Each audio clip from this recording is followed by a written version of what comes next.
76வது நாமம் ஓம் பிரம்மானந்தாயை நமக என்பதாகும். பிரம்மானந்த வடிவினள்.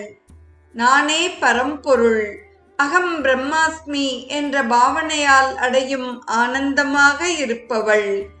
பிரம்மம் என்னும் பரம்பொருளின் ஆனந்தமாக இருப்பவள். 677வது நாமம் ஓம் பலிப்பிரியாயை நமக என்பதாகும். பலசாலிகளிடத்தில் பிரியமுள்ளவள். ஞானத்தாலும் தவத்தாலும் ஆற்றல்களை பெற்றவர்களே பலசாலிகள். பிரம்ம தேஜோ பலம் பலம் என்று விஸ்வாமித்திரர் உணர்ந்ததாக வால்மீகி உரைக்கிறார். அதன்படி தவத்தின் ஆற்றல் பெற்றவர்களே பலவான்களாக ஆவார்கள். அவர்களை பெரிதும் விரும்புகிறாள் தேவி. புத்திமான் பலவானாவான் என்று கூறுவார்கள்.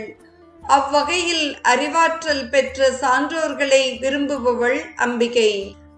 உடம்பே உத்தமன் ஆலயம் எனக் கருதி உடல் நலத்தை பேணும் யோகிகள் பலவான்கள் ஆவார்கள். அவர்களிடத்திலும் பிரியமுள்ளவள் தேவி. பலி என்பதற்கு உயிர் பலி என்று பொருள் கொள்வது மிகவும் தவறானதாகும். கருணையே வடிவான தேவி எப்படி உயிர் பலியில் விருப்பமுடையவளாக இருக்க முடியும்? பலி கொடுக்க இருந்த உயிர்களை அவள் காத்த வரலாறுகளும் உண்டு. 678வது நாமம் ஓம் பாஷா ரூபாயை